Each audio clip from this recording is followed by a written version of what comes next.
A very good afternoon to all the students, rather budding managers of Asian Education Group.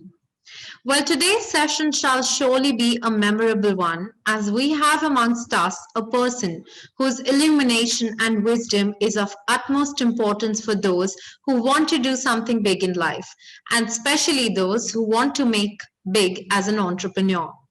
Well, we all have united today over this virtual platform to take an insight from the expert himself on the new age entrepreneurial mindset. He is none other than Mr. Ashutosh Garg, storyteller, CEO, coach, author, manager, founder, TBCY Digital, and founder, Guardian Pharmacy. Students will be awestruck to know that his company, Guardian Pharmacy's annual revenues are over $500 million dollars and hosts employment to over 1,000 employees. Mr. Ashutosh Garg has worked in the corporate sector for 25 years. He worked for ITC Limited for 17 years, leaving in 1995 as managing director of one of the ITC group companies based in Singapore. Thereafter, he spent 8 years in the aerospace industry. He founded Guardian Pharmacy in India in 2003 and grew it to the second largest pharmacy chain in India with over 200 stores. He has bought in GNC as a nutraceutical partner to India. Mr. Ashutosh exited from the company he founded in August 2016. He is a certified business and executive coach and mentors several CEOs around the world on business matters, governance, strategic planning, succession planning, personal accountability, people, and culture issues. Mr. Ashutosh has served as a director of the Gavi Vaccine Alliance, headquartered in Geneva for 8 years. He has also served as the chairman of BizDome, a startup incubator of the Indian Institute of Management, Rohtak, and as a member of the advisory council of the Center for Policy Research.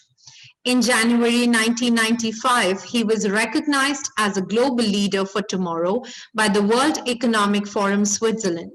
He is an active member of YPO and has served as the chairman of YPO Gold South Asia. He has written 7 highly acclaimed bestsellers titled The Buck Stops Here, My Journey from Manager to Entrepreneur, The Corner Office, Reinvent, Reboot, Rewire, Managing Retirement in the 21st Century, The Buck Stops Here, Learning of a Startup Entrepreneur, and An Eye for an Eye, The Brand Called You. The latest book, How to Survive Failure and Come Out Stronger, will be published in early 2021, and I'm sure you all are very keen and excited to read that out. He writes regularly for various online publications like Times of India, Business Insider, Business World, and Entrepreneur, and has a very significant presence on social media. He can be seen frequently on CNN News 18 as a panelist commenting on various political affairs, current affairs, and other subjects. A keen golfer, he plays the Indian flute and enjoys reading and listening to Indian classical and vocal music.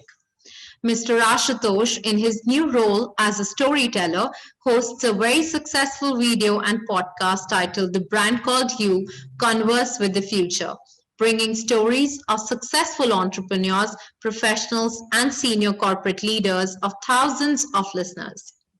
And today we're truly delighted to hear from the man himself who is an icon and an inspiration for millions of people. On behalf of Asian Education Group, we welcome you, sir. And the platform is all yours. Our students are really very keen and excited to hear from you. Thank you so much, Professor Garima, for this introduction. I am grateful to you and the Institute for inviting me. I love interacting with a lot of young people. It makes me feel young again.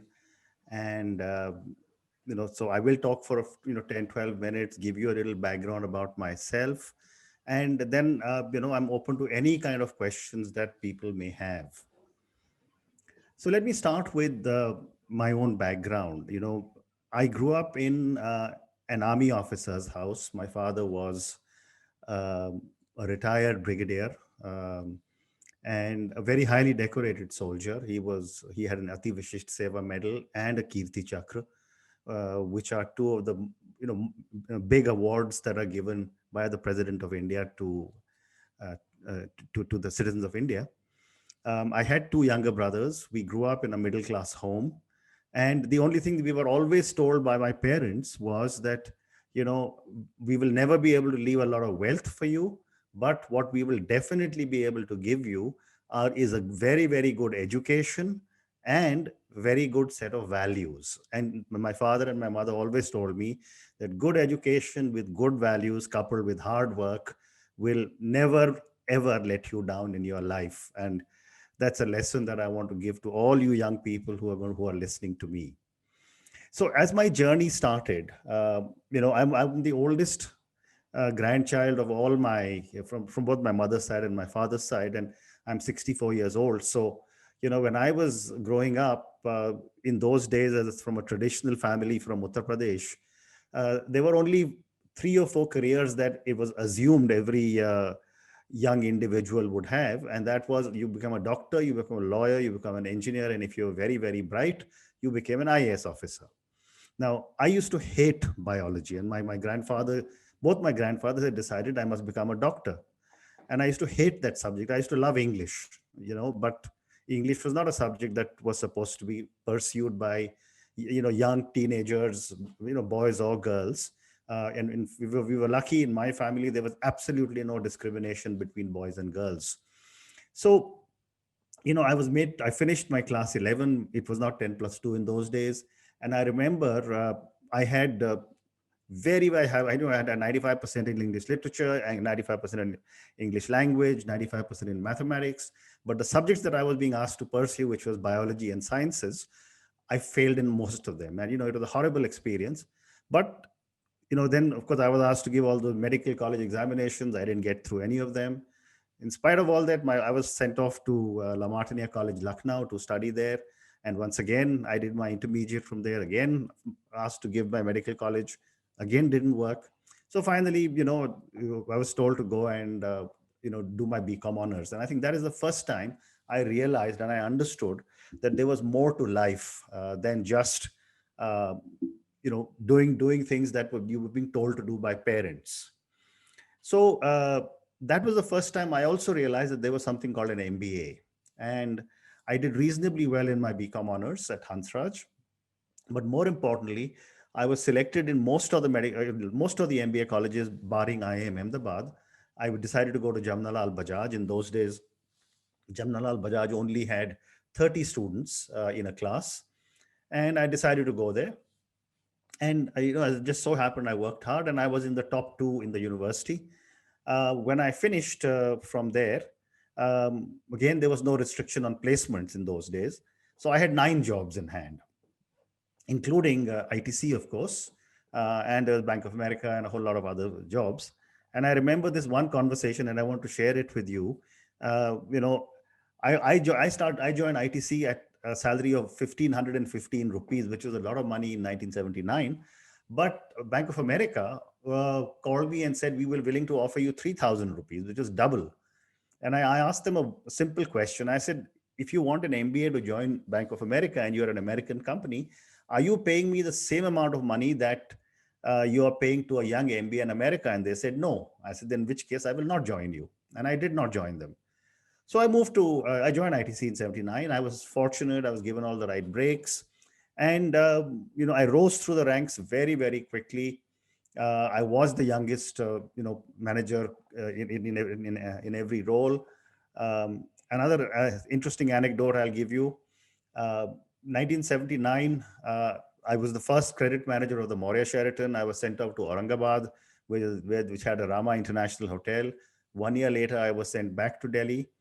But when I was going to Rama International, I used to have a scooter in those days. So I was told by my boss that, take a train and go to Aurangabad. That's where you've been posted. I went to Delhi railway station and I said, give me a ticket to Aurangabad. And he says, which Aurangabad? So I said, what do you mean, which Aurangabad? So they said, well, there's one Aurangabad in Maharashtra, there is one Aurangabad in Uttar Pradesh, and there's one Aurangabad in Bihar. Which one do you want to go to? I had no idea. So I went back to the office. I said, which Aurangabad is it? And they said, go to Maharashtra. So I went to Maharashtra. Basically, what I'm saying is that, my learning in that stage, at every stage, was that do what your company is asking you to do. Trust people but get enough information. I was transferred from there. I was taken, I got married in 1983. Uh, my wife is a historian, probably one of the most highly qualified people. She's from JNU, academician, whatever else. And we were then transferred to Calcutta. We moved to Calcutta, where the ITC corporate headquarters is. I spent a year and a half in the computers division. I think I filed the first ever IPR for computer software with the Delhi government, or with the government of India. And then I was moved to diversification. We went through multiple businesses, and that led me to Singapore, where I led ITC Global, which was the international arm. And then I left in 1996. I was taken into, I was hired by Lockheed Martin and then Hughes, which are two major American space companies. And these two companies, I was head of Asia. I was at that age 36, 37 years old, and then from 36 to 43, 44, I was running aerospace companies. When I was running aerospace, when I was running these aerospace companies, I remember one instance that really shook me very badly. I was traveling 22 days a month somewhere. I was somewhere in the world, taking 22 international flights every single month. And I remember this one instance in March 2003, where I flew from Delhi to Singapore, Singapore to Hong Kong to Taipei, Taipei to, I think it was Taipei to whichever place. In the sixth city in about 7 days, I was in Seoul, in Korea. And I was lying in my bed and I couldn't remember which country or city I was in. And I said, this is not acceptable to me. And I called my wife and I said, this can't carry on like this. I came back and I resigned. I had nothing to do, no job in hand. But I decided that I'm going to quit the corporate world because I couldn't possibly take it. At the same time, the chairman of Hughes told me that time to pack your bags and move to America because we need you in America. And I said, no, I don't want to go to America. I want to now make my base back in India. So I think that was a big milestone in my life when I just quit the corporate world. And when I start my first book, and I'll come to my books later, I said that on the 1st of April, 2003, when I woke up, I realized that I had joined the ranks of the educated unemployed in India. And that was actually a fact. I had nothing. I mean, I had given up everything, no assistant, no secretary. And this was, mind you, from a situation where I was flying first class all over the world. I had 2 offices between Delhi and Singapore, 2 assistants, whatever else. But, I just quit everything. So that was my journey as a manager. Now, during this journey, of course, we had both our sons. Our older son is 35. He is in Singapore. He's from London Business School, and he's a senior director with Visa in Singapore. Our younger son is in the US. He is with Procter & Gamble. He's a senior director with Procter & Gamble. He runs the entire Gillette brand for Procter & Gamble for Walmart, which I think is a $1.7 billion business that he runs for the company. So they've been, they've happily settled there. Then when I quit the corporate world, I couldn't figure out what I would do. And, I was talking to a cardiologist friend of mine who's a senior doctor in Delhi. And we said that let's start thinking of what we want to do. And as I was talking, I said, why don't we try and build a chain of pharmacies? Now, I had never been an entrepreneur. I was 46 years old.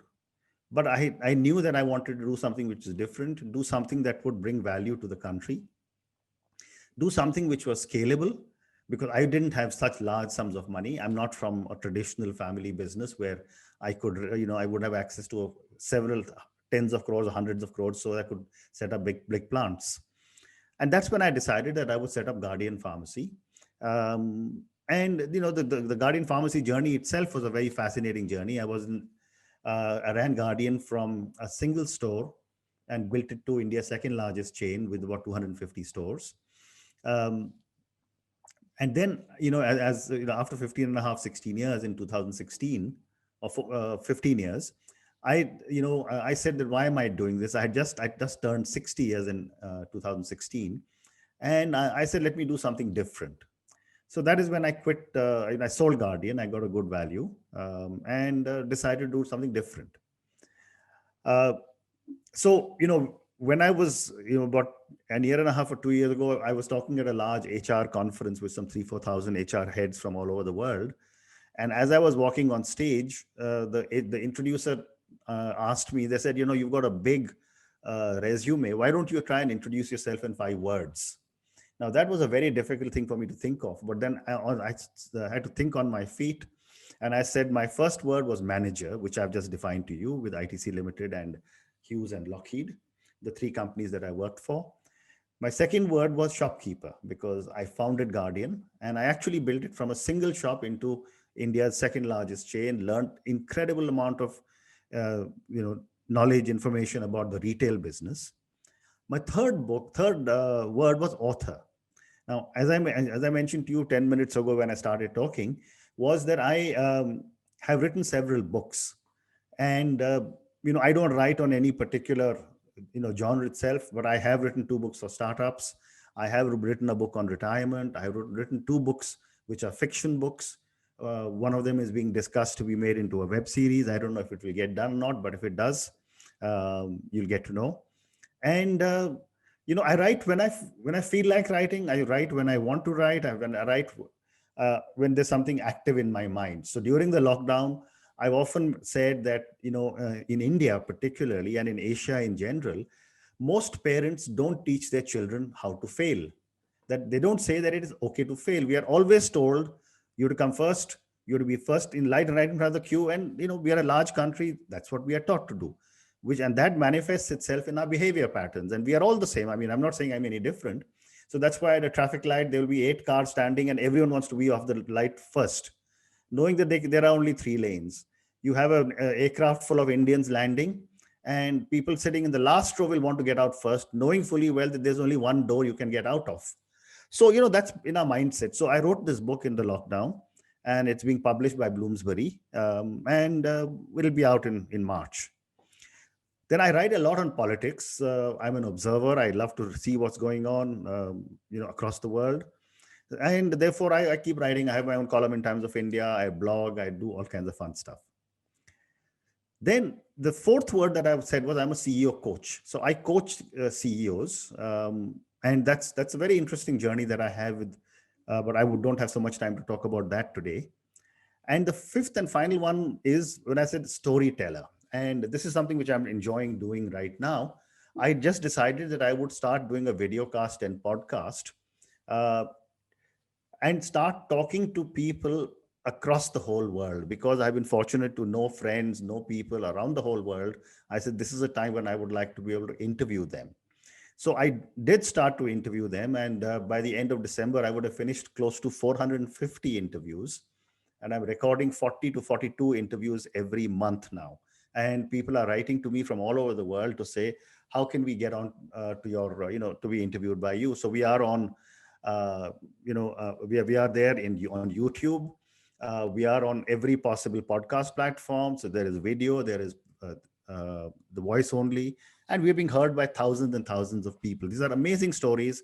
So, if you search and if you want to think of any senior individual or any particular subject, go to the audio podcast and listen to this. These are once in a lifetime kind of opportunities where people from Mr. Jamshed, Dr. Jamshed Irani, the chairman of Tata Steel, has spoken to me, to Mr. Raju Bhinge, who was part of the Tata, the Tata, he's the chairman of Chroma and the chairman of Nelco, to my last conversation last week with Mahesh Bhupati.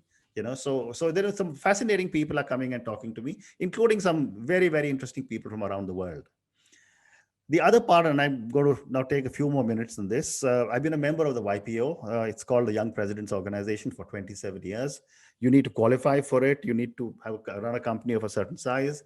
And I would urge all of you to keep your eye on YPO, and whenever you're eligible, apply and become a member, because this is probably the finest global networking site.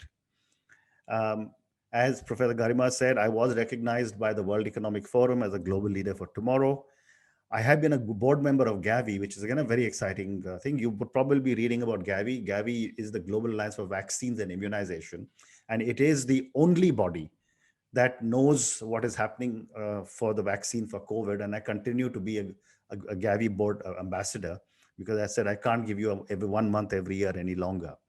I am a chartered member of TIE. I've been on the Center for Policy Research think tank.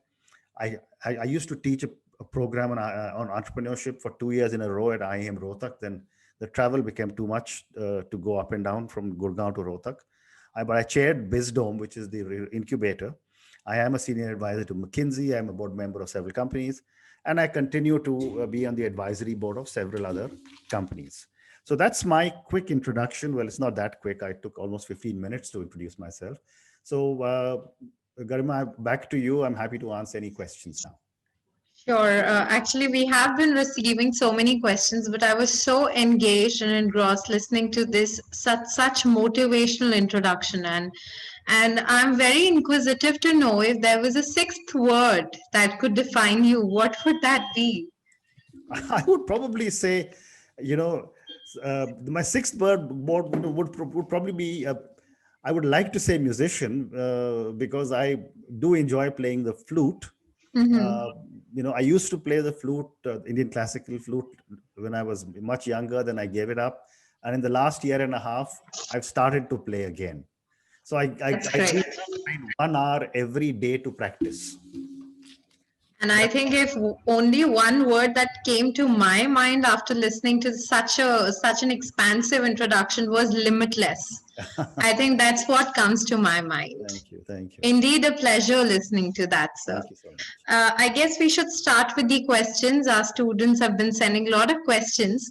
So usually people say that as an entrepreneur, we should start young and, during the early phase of life and career, though you started it in the later phase after you had a stint at the corporate sector as well. So what made you decide, though you clarified the question, you wanted to move out of that structure, but what motivated you at that time? So, first let me clarify to you that there is no age for becoming an entrepreneur. I mean, people talk very, very expansively about the founder of Kentucky Fried Chicken. I mean, he started his company, I think, when he was in the mid-60s. I started Guardian when I was 46, and I started my new venture, the brand called You, when I was 63. So I don't think, and I have a team of 6 people who work with me in the brand called You, and I always say the oldest of my 6 young colleagues is 25 years old. So there is no age, there is no, once you have an idea that you want to start something, you should start. It doesn't matter whether you're 21 years old or whether you are 65 years old. What got me started was really that I wanted to prove to myself that I'm in a position to be able to do something different. I mean, I had seen a lot of the corporate world, and I wanted to prove to myself that I could be an entrepreneur as well.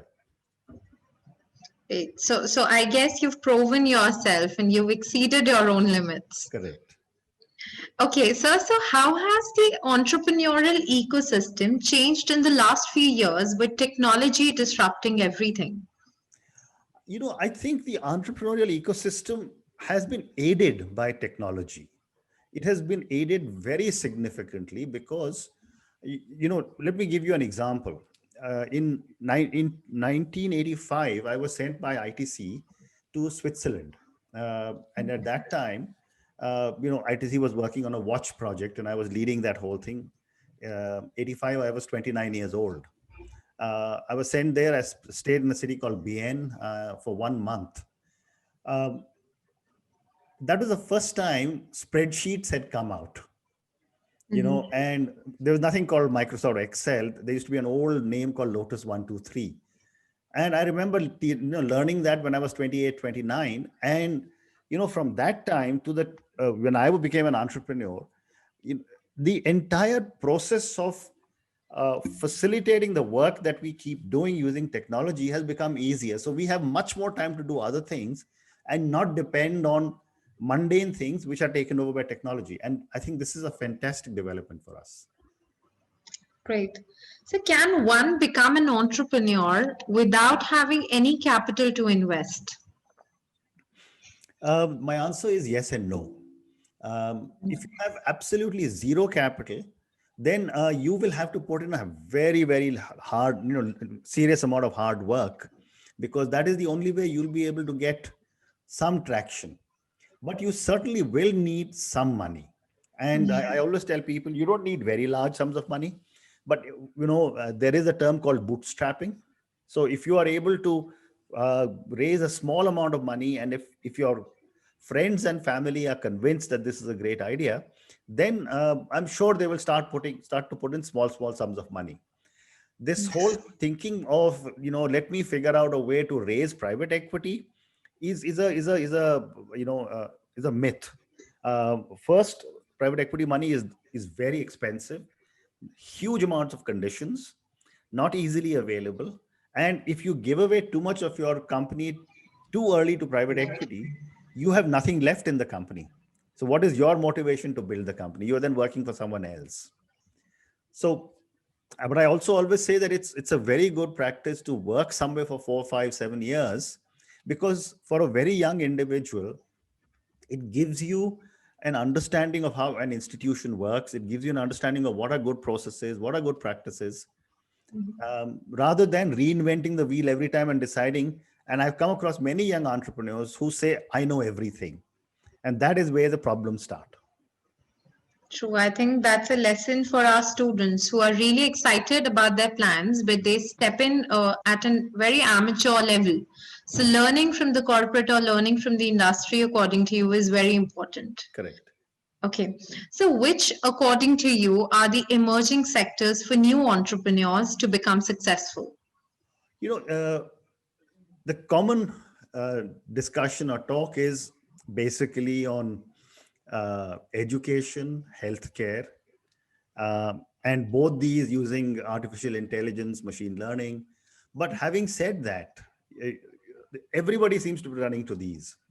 If you have a phenomenal idea to build an absolutely outstanding restaurant, that itself is a good idea. So don't get worried about what others are doing. See what motivates you, see what excites you, and based on that, you take a decision on which sector you want to be in, rather than saying, because everyone's thinking of education, let me also be in education. Very true. Very true. So, Indians are primarily job seekers, and very few think about entrepreneurship as a career. So, what reasons do you see for this, and how can more entrepreneurs be developed? So, I think this is changing. I gave you my own story. Most Indian parents, the first thing that we've always told our children is study hard, do well, get a job, and then think of other things to do. And I think, as Indians, we are all, brought up in a similar kind of a background, similar kind of values. So I don't think there is anything wrong in this. Having said that, if you have the passion to do something different, in today's world, there are so many opportunities. I've often spoken at conferences where I say that, when my father was working, he worked for for the Indian Army, and he retired. I was fortunate enough to go through 3 4 different things, and I was lucky to do many, many things. But in today's world, one, your parents are better off than your grandparents and your great grandparents were. So therefore, there is certainly more financial stability in the house. Second, there is much greater understanding of what is happening in the world. So you young people can actually say, I want to work for a company for 5 years. Then I want to go and work, I want to do my own venture. Then I want to, work in, as a musician or in the film business. Then I want to become an author. And then finally say, I want to come back and work. And the world affords us to do many, many, many different things which are possible today that were not possible earlier. So there is no right or wrong answer on why we should only work or why we should not work, or, take a call when you are ready. Great. So, in this world of competition, how have you as a company differentiated your pharmacy as compared to others? So, in the pharmacy space, and just to give you an idea, the pharmacy space is a very, very large space. it is about close to 27 or $28 billion of revenue that go through close to 800,000 pharmacies. So, you've got your chemist and druggist shop at every small corner of every part of India. Yet we know that more than 30% of the medicines that are sold are either fake or underpowered. And this is a big problem we face in our country. So the way I had to position Guardian was it was as a 100% reliable medicine. And we went through many, many iterations of how do we make sure that we get the right kind of medicines, how do we make sure everything is genuine, et cetera, et cetera. Difficult proposition to convey to customers that we are 100% reliable, but it took time. And finally, when people started to say that, tell the driver that, go to Guardian and buy the medicine, I knew that we had started to win, rather than go to the chemist and buy your medicines. Right. In fact, coming on to that today, a common man would relate to it as a trustable brand that, as you said, that people would go for the name.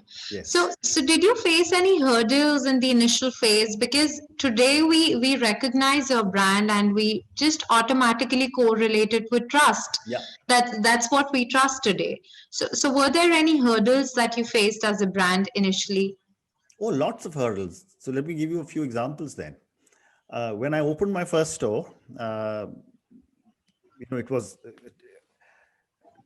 I think in about 7-8 years, it was doing a sale of close to 3.5-4 lakhs per day. But when we started, it was just 5,000 rupees.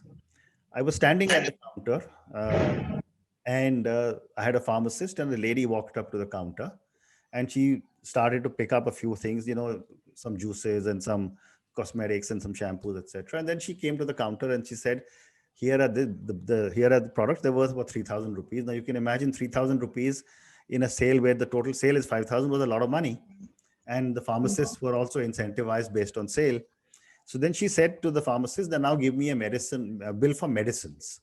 Why did she ask for the bill for medicines? Because under the Indian Income Tax Act, you can submit a medicine bill and get a tax deduction. It's 50, I don't know what the amount is, but in those days it was in 15 or 20,000 rupees per year. You could get a tax-free.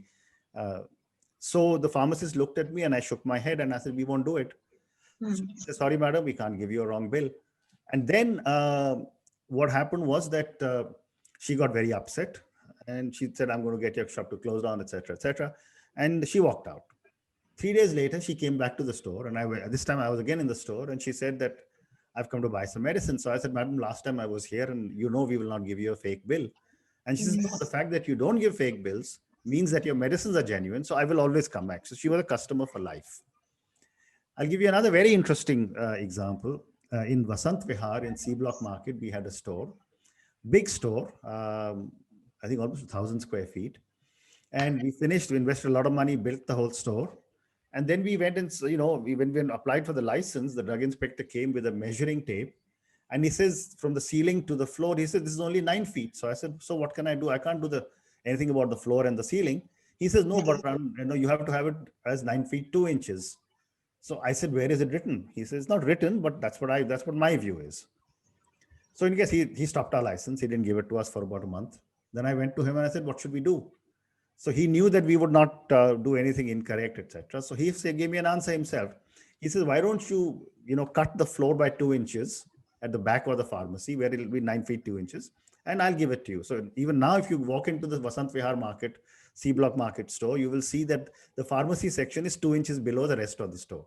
So, we used to have all kinds of very interesting stories, and there are hundreds of them. I mean, I can keep talking. But anything and everything that could have been possibly done to retain the trust of the clients. And that's how I think the company is existing in a grand phase. Correct. Sid, do you believe that with changes in lifestyles, people are in more need of wellness-based pharmaceuticals now than ever before? So I'm a great believer in vitamin supplements. I often give my own example. When I moved back from Singapore 20 years ago, there was a lot of pollution, and I used to get fall sick much more often. I got myself on supplements, and in the last 14, 15 years, I have not fallen sick for even a single day. Now, the reason for this is that a lot of the food that we take is not getting the right kind of nutrition from the soil, because the soil itself has been denuded quite a bit. So, I think it's always good to supplement your food, supplement, whatever you're eating. But I am not at all suggesting that you'd go and do it on your own. It's always good to Consult. consult a nutritionist, and then take anything. So if you walk into any store, there will be a qualified nutritionist there. And I'm not just saying Guardian or GNC. Today there are nutritionists everywhere. You'll have many friends who are nutritionists. Talk to them, and they'll give you some interesting thoughts. Right. So listening to you, I'm sure most of us are very influenced today. But who has been the most influential person in your life who has actually motivated you to take up the challenge of entrepreneurship after a successful career in services? So, what I would say is, I would say, answer that in two parts. Number one is, I'm inspired every day by all the people I keep talking to. When I talk to my young colleagues in Guardian, or when I talk to my young colleagues in the brand called and every day they are telling me new things which I'm learning. Um, all you young people are so much quicker at technology, and I'm never one to say that, oh, I know it all. So I keep bugging them, and they keep saying, sir, but why do you need to do that? I said, no, I want to learn this. And so at 64, I'm very happy to learn and do lots, figure out lots of new things. So I would say one is, I get inspired by everything that is happening around me in the world, with all the people who I keep on interacting with. And the second person I would say who was a great source of inspiration was my father. I mean, I was very, very close to him. He used to live in Delhi also, and I used to speak to him twice a day. And he was my closest friend. I used to talk to him all the time. And and he passed away when I was 59, 5 years ago. Till then, I used to talk, everything in my life, I used to talk to him, so he was the one who always stood by me and said, you can do anything you like. I will be just standing behind you. And that's exactly what I have told both my sons as well. Surely, which is why they too are at such a proud stage of their life. So you said that of course you were able and you were distinguished and you had so much in the corporate sector and you were traveling all over. So how difficult was that decision to step into this world of entrepreneurship, leaving all the fancies aside of the corporate world? It was a very tough decision. Um, the only luxury I did afford myself when I moved was I moved my secretary with me, Okay. and because I said I needed someone to help me. So, when I started Guardian 6 months later, I asked her to come and join me. And I know she used to call my wife and say that I think something has happened to Mr. Garg. How will he ever be able to pay my salary by selling, strips of Crocin for 10 rupees? So that those were amazing lessons. So it was a challenge at some stage. It was a challenge to be, to suddenly stop flying. And I was at a level where I could fly first class all the time, wherever, and suddenly to switch to flying economy class. But I also realized that it didn't really matter. It didn't really matter at all, because, why should I be spending so much money out of my own pocket when I could use it to build more stores? I remember one very interesting story. I had gone uh, to procure something from China for Guardian, and I had a very close Chinese friend. I was staying at the Grand Hyatt in Shanghai, and he came to pick me up, and he said, "You seem to have a lot of money." So I said, "Why?" He said, "Why? Is someone else paying for this hotel? That's some crazy value." So I said, "Well, this is where I've always stayed as a corporate manager, and I just booked myself here itself." So he says, I think you're being stupid. So I said, where do you stay? Now, he was the CEO of Walmart in China before he quit and became, started his own venture. So he said, no, let's go and stay. And I think if I remember the name correctly, it was some Quality Inn or something like that it was. He said, let's go there. It was some $35 a night. as compared to $350 at the Grand Hyatt. Simple, basic room. It had a Starbucks attached to it at the coffee shop, and decent food. And there was no cupboards in the room. But then he also said that you just come to your room to sleep when you're on a business trip, isn't it? So those are some amazing lessons that I learned. And it's not that I don't go and stay in expensive hotels now, but what this has taught me is that it doesn't matter. There is nobody who is looking at you to say, oh, Ashutosh Garg is staying in this hotel. I don't think anyone has the time or the energy to keep looking at what you are doing. Well, I think this really connects well when you said that even at this stage, you're learning and you're so open to learn. Correct. So it's very important to come out of the comfort zone, and you're a true example for that. And as students, I think we reiterate this fact to them that they need to come out of their comfort zone. Correct. Great lesson, sir. So research plays a very important role in the field of wellness-based products. So how far do you believe India has made progress, and what are the hurdles on the way ahead? You're saying research for nutritional products? Yes, Okay. in the pharmaceutical industry. Okay, so there are two aspects of this.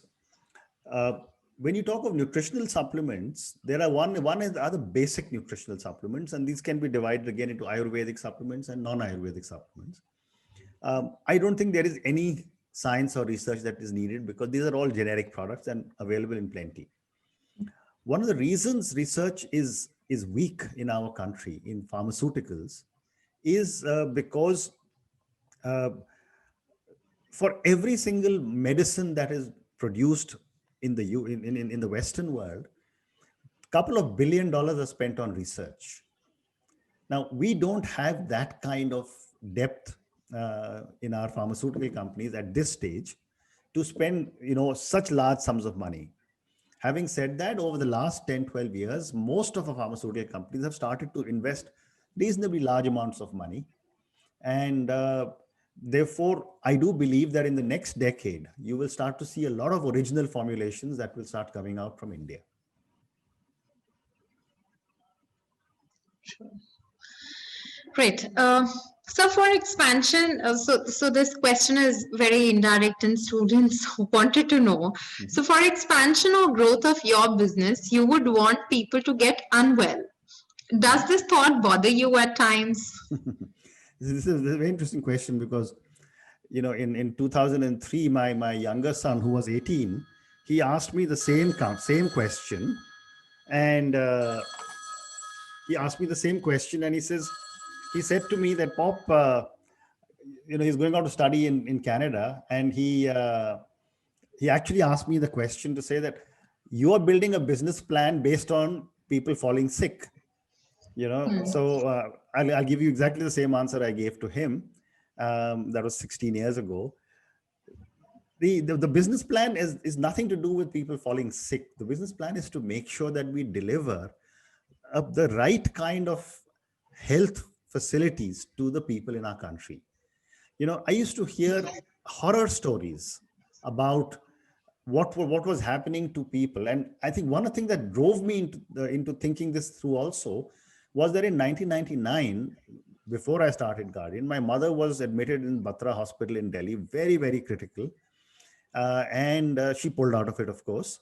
But she was in the intensive care unit for 93 days.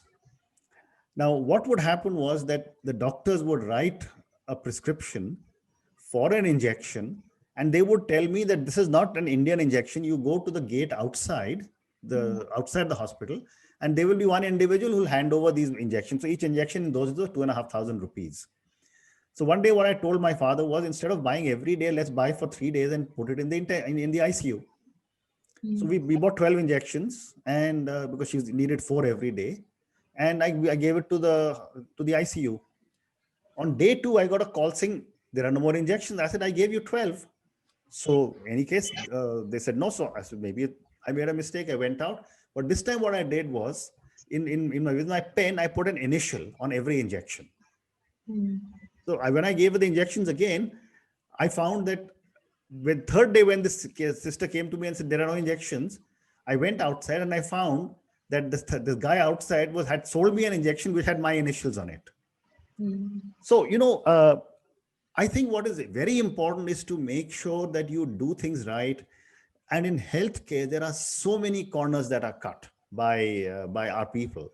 I'm not saying everyone is doing that, but anybody who's unethical in healthcare is playing with people's lives, and that is something which I said we have to correct. True. And I think looking at the demographics of India, people's literacy and awareness, so these kind of brands are very handy, and we need to trust people looking at the Indian structure. So do you feel Indian pharmaceutical sector is over-regulated and this causes lack of global competitiveness for us? I don't think so. I don't think it's over-regulated at all. I mean, I think the regulations in a lot of other countries are far greater. Okay. What the problem with the pharmaceutical sector, it's not the pharmaceutical sector. The problem is with the Drugs and Cosmetics Act that governs the pharmaceutical sector and the retail and wholesale, etc. The Drugs and Cosmetics Act was written in 1948, and I think it was amended in 1952. And it's an old archaic piece of legislation which hasn't changed. I think what needs to be done is for legislation to be changed rather than for everything to be opened up. I think the opportunities are there for the pharmaceutical sector, and I think they are all taking it and growing, which is why healthcare is one of the fastest growing segments in our country today. Definitely. So the recent news regarding major honey brands in India being able to bypass the quality checks here has created apprehensions among people. What is your take on ethics in business in such cases? It's difficult for me to respond to this because I don't know the exact details of what the CAC has found about honey, but I do know that the chairman of Saffola and the chairman of Dabur are good friends of mine, and therefore I would feel, and I know there's a battle going on between the two of them because Dabur has been found to have some sugar syrup and Saffola is saying they don't have it, etc., etc. And so is the Baidyanath chairman a good friend. So, I think I would say that if they find there is some kind of unethical products available in honey, I think the most stringent action must be taken, irrespective of who it is. But what I also believe is that I don't think we should put any of these highly respected organizations on a trial by media. And I think that is what creates a much, much greater problem for organizations than anything else. Because what happens is that if one product is questioned, then the consumer starts to say, how do I know all the other products are? Right. And that damages companies. Definitely, because the amount of influence media is exerting these days and onto this generation, it is very solidified effect on the brand entity as a whole. Correct. So do you feel that ease of doing business in India has improved over the past decade? Very, very significantly. Very significantly. Today, it's much easier to come and set up. I mean, I say this because I have a lot of friends who are bringing in companies from overseas. Definitely a significant improvement. But are we as easy to get things done as in Singapore? The answer is not yet. I think we have a long way to go. I will give you an example of when we went to open ITC's company in Singapore in 1989. It took all of 12 hours to get the company registered with all the tax, numbers, everything given to us. And then next morning I went to get a phone, and all of you probably don't have any idea what was happening in 89. None of you were born then, but it used to be a very, very difficult time to get a phone in India at that time. And I remember walking up to the Singapore telecoms and asking them, can I get a phone? And they said, yeah, we can give it to you in 3 days. So for me, 3 days was almost like magic, because in India, I'd come from Calcutta where the waiting list could be 7 years, and you have to figure out ways to get your phone soon. So I decided to push my luck and said, can I get it faster than 3 days? And the lady at the counter said, okay, give me another $15. We'll put you on the express scheme. Tomorrow morning, the phone will be installed. Right now, that is what is called ease of doing business. Right. So I think we've made significant progress, but I do believe that much more needs to be done. That there's still a long way to go. Correct. And of course, that opens up a lot of opportunities for this young generation as well. Correct. Yes. So, as you've worked in the corporate sector for more than 2 decades, so what is the skill set, according to you, that the corporate today is looking at, and especially when it comes to freshers? Uh, that's a difficult question for me to answer. At the entry level, uh, for all MBAs, you will go into the area of your specialization.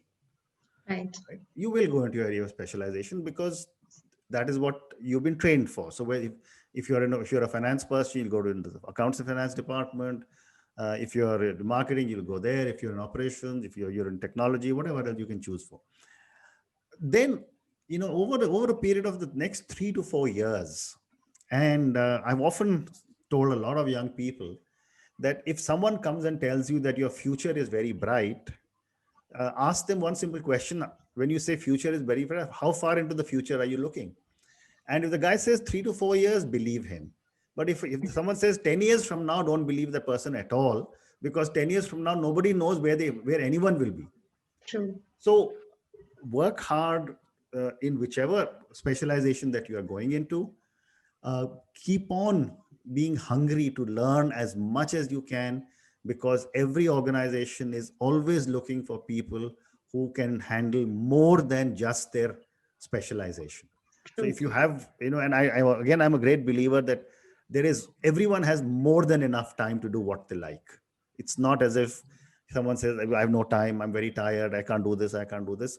You can find time to do many, many things. So find things to do, volunteer for new things, get yourself more visible in the organization, get known, talk to people, and that's how you will be able to build your own self. And who better can explain this than the man who himself is so dynamic? Like, you're learning flute and you're practicing it. You've been into music, creativity, writing, etc. It's a great lesson for all of us here. So, though the next question is also related to this, today's generation is all after success and money. So, do you feel we need to see other human aspects of life in equal importance? I don't think any generation is different. Every generation, whether it is my grandfather, my father, me, and I'm probably as old as fathers of, or probably older than fathers of most of the people who are probably listening to me now. Uh, I think everyone is as ambitious. All that everyone must remember is that you must not let your ambition take precedence, that in such a way that you become unethical. You are not able to, you start being nasty to other people because you think that will get you fast ahead in life. I think the world is large enough for everyone to have huge opportunities. Do things that are right, do things that are correct, and believe me, whatever you are looking for will come to you. But don't try and cut corners. Don't try and say that if I'm going to run 100 meters and I'll come first, because running 100 meters will tire you out at the end of 100 meters. But you've got a marathon to run, and that's your whole life ahead of you. A great lesson here. So, as you've mentored several CEOs around the world, what have you found common amongst these leaders? As most of our students today aspire to become leaders in future. So, Mhm. what is that quality that you always find and see in leaders? I would say two or three things. Number one is a constant desire to learn. I've always seen successful CEOs are constantly learning. Number two, I have always seen successful CEOs are very humble people. They are not people who are what I call, who have the I disease. I, not EYE, but I as alphabet I, which is I am this, I am this. The classic example of the I disease was President Trump, who would only keep talking of what he has done and ignore everything that his team was doing. And the third one was that people who had never, and third thing, quality that I've seen with CEOs is that they do not shirk hard work. It does not matter what work is given, people will take it up and will say, I will do it. And fourth and final one that I can think of is that I have not seen people who go around saying, I failed because of someone else. I've often said face your failure, take a knock straight on your jaw, accept that you have not been able to deliver what you have not been able to do, correct yourself and start all over again. So I would say these are some of the things that I've seen with a lot of CEOs. Sir, being a pioneer and holder of such multi-dimensional profiles, how do you strive work-life balance? Uh, well, I just told you the story of my 22 days traveling a month. That was till I was 36. And oh, no, 30, not 36, 41, 42. I was traveling 22 days a month. And I was not around for my children when they were growing up till they were 14, 15, because I was traveling far too much. And I think my wife played a very significant role in holding our home and, bringing them up. But since then, I corrected myself and I have always been there at home, come what may. So I do believe now, and I think this is my learning over the last 24 years, is that I need to be able to give as much time as possible to my family as I do to my work. And if I am stuck at some work, I find that it is easy for me to tell my family that, listen, I am tied up and I will be busy for the next so many hours. And the fact that we are able to do this is enough of an explanation. I've also spoken to many friends on this subject, and I have seen that several times people, when they're receiving a phone call from home and if they're in a meeting, they don't take the phone call. So I asked someone senior in my company, I said, he looked at the phone and he said, who's calling? He says, my son is calling, but I'll speak to him later. I said, supposing the Prime Minister of India was calling in this meeting, would you have taken the call? He said, yes. So I said, if you're willing to take the call for the Prime Minister of India, who's unlikely to call you, I think you should, take a call from your son and tell him that, pick up the phone, say that, son, I'm on a call and I'll call you back, or I'm in a meeting, I'll call you back. And that's good enough.